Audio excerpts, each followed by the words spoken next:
My name is Jasper. I'm a Dutch guy in my mid-20s and I've been working as a security guard for about 3 years now. After being an event security officer for about 2 years, I started working for a security company that handled other kinds of jobs, including night shifts at places not related to events and providing security at a few campgrounds. Since I worked a lot for this company and they grew to trust me, despite being a relatively new colleague, they asked me if I wanted to take on a job at one of these campgrounds, as it would provide a lot of hours. I agreed, thinking it would be a good opportunity to earn extra money and gain experience. Security is something I'm really passionate about. The work days and hours were long. I often worked 6 or 7 days a week, always in the evening from 8 p.m. to 3, 4, or sometimes even 5 a.m. For the sake of the story, I'll fast forward a bit. Quite a few things happened during that time, such as drunk guests, a man overdosing in his caravan, and even a woman having a schizophrenic episode in the middle of the night. In any case, none of those events stood out compared to what I'm about to tell you. The campground was large, and I was given a bicycle to get around more easily. One of my primary tasks was to patrol the grounds, since there was a curfew after 10 p.m., after which kids and teens weren't allowed to wander outside their tents or hang around playgrounds. While I built a pretty good rapport with the younger crowd, they were still kids, and they didn't really follow the rules. This led to the manager of the campground and my supervisor expanding my duties. Behind the campground, there was a forest with a large outdoor theater where music events were occasionally held. While it technically wasn't part of the campground, the kids would often go there at night and gather behind the stage. This was illegal, since you're not allowed to be in forests after sunset in the Netherlands, and it also violated the campground's curfew rules. So I was assigned to check the forest and the theater during my patrols. Now, I'm a big guy, about 6'5", and well-trained in self-defense, so a pitch-black forest didn't really scare me. I had caught kids out there plenty of times by sneaking up on them. Of course, to do that, it's important to stay quiet and low, which meant I didn't use my flashlight most of the time. One night, while patrolling as usual, I went into the forest to check it out. If you were really quiet, you could sometimes hear kids sneaking around the theater, laughing in the distance. That was the case this night, too. I sighed, thinking they still hadn't learned their lesson, even after multiple warnings and the manager threatening to kick them out. I biked to the edge of the campground where the lights and paved paths ended. I could hear whispering and quiet laughter in the distance, so I parked my bike and moved into the forest without my flashlight, staying as quiet as possible. When I reached the theater, nobody was there. I turned on my flashlight to make sure they weren't hiding, since they had done that before, but I couldn't find anyone. The faint whispers continued, but now they were coming from another direction. I knew there was a watchtower further ahead with a bench underneath it. I had caught kids hanging out there before, so I figured that's where they went. I moved through the forest toward the tower and stood behind a tree, watching the bench. Again, nobody was there. At this point, I still wasn't creeped out. I figured they had spotted me and were messing with me. My last thought was that maybe they had climbed all the way up the tower. The whispers stopped. Then suddenly, I heard a young man scream from above me. I immediately turned on my flashlight and pointed it toward the high watchtower. That's when it happened. It all happened incredibly fast, yet I remember it like it was in slow motion. A cloud-like humanoid shape, a pitch-black silhouette, appeared to fall from the tower at an unnatural speed. I only caught a glimpse of it as it passed through the beam of my flashlight. It was upside down, like it had been thrown head first from the top. It landed just a few feet away from me with a loud thud. Then, silence.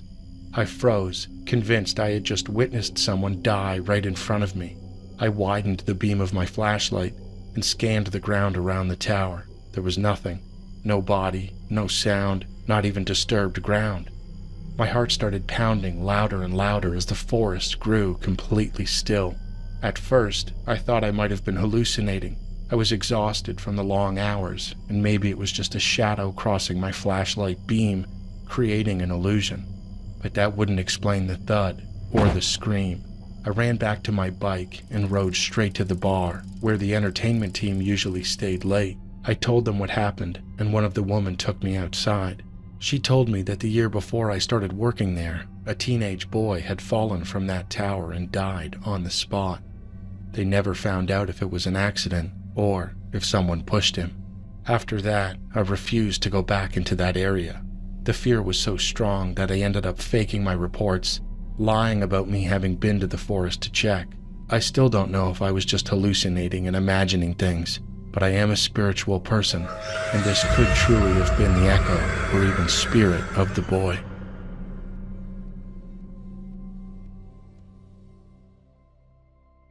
In the mid-2020s, when the pandemic was in full swing, I had an experience that I will never forget.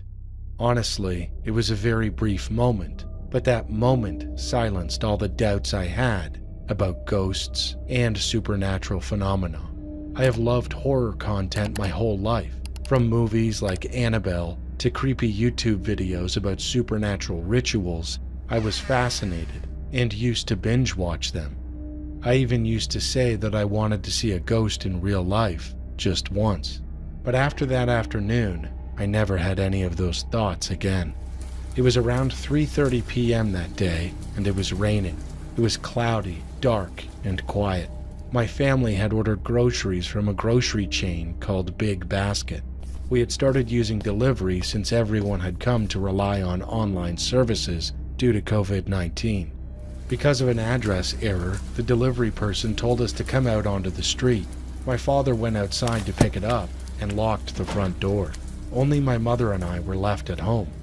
While my father was out and my mother was in the bathroom in the small bedroom, I went to the bathroom in the master bedroom to urinate. Due to health reasons caused by myasthenia gravis, I used to sit on the toilet to relieve myself.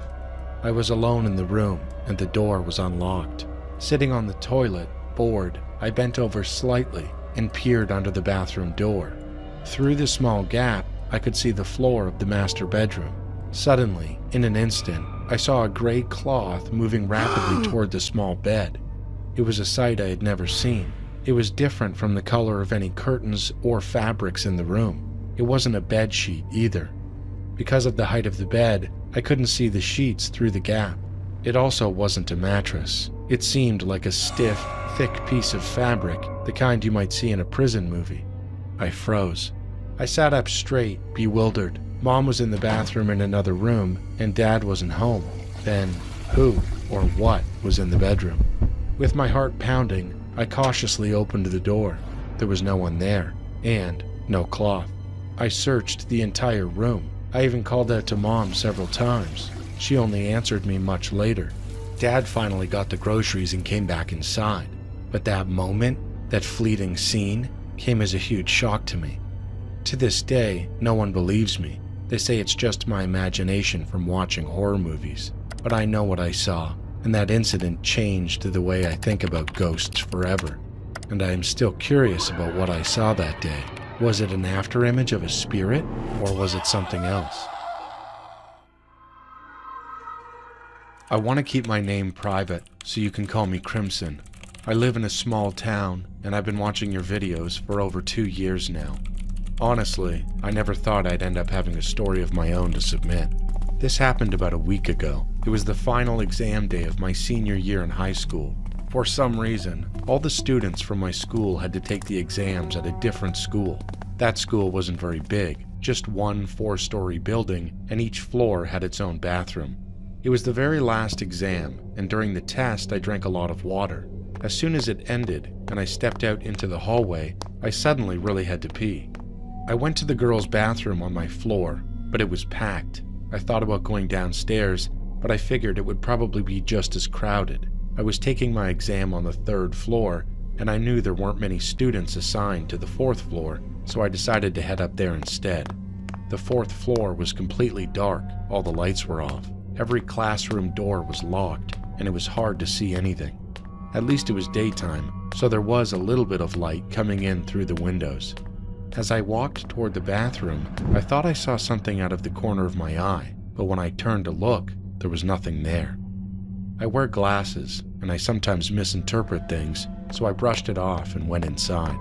I opened one of the stalls, stepped in, locked the door, and started doing my business. That's when I heard footsteps. someone else entering the bathroom. I didn't think much of it.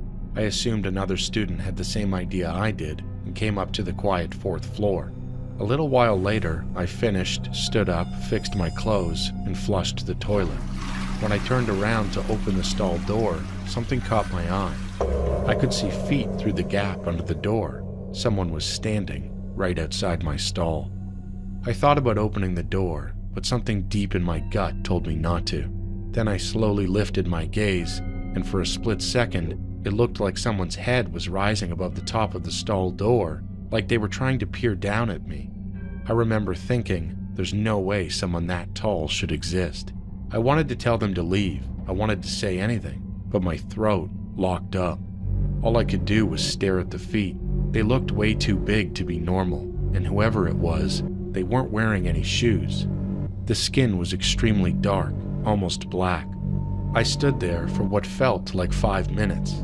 They didn't move. It was like they were waiting for me to open the door. Then suddenly, I heard 2 female teachers talking outside the bathroom, and just like that, the feet were gone. I let out a shaky breath and waited another couple of minutes before finally stepping out of the stall. I washed my hands and left the bathroom. Before going back downstairs, I glanced down the hallway. One of the classroom doors was open. I'm certain it had been closed when I first came up. I decided not to think about it and went back down. The exams were over and I actually did pretty well. But ever since that day, I can't stop thinking about what or who was standing outside that stall. And I keep wondering if I had opened that door, I might have come face to face with it.